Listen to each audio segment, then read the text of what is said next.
কুরবানির চাঁদ উঠলে কোনো পশু প্রাণী জবে করা যাবে না এ কথা ঠিক নয়, বরং পশু প্রাণী জবে করা যাবে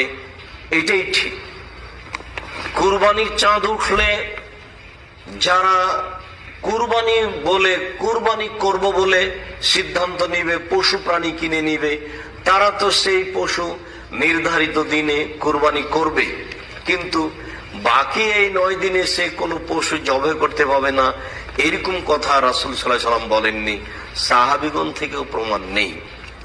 সাথে সাথে কোনো পশু প্রাণী জবে করতে পাবে না, সেইটা হলো যারা হজ সফরে গেছে, হজের এহরাম বেঁধেছে, তারা কুরবানির দিন পর্যন্ত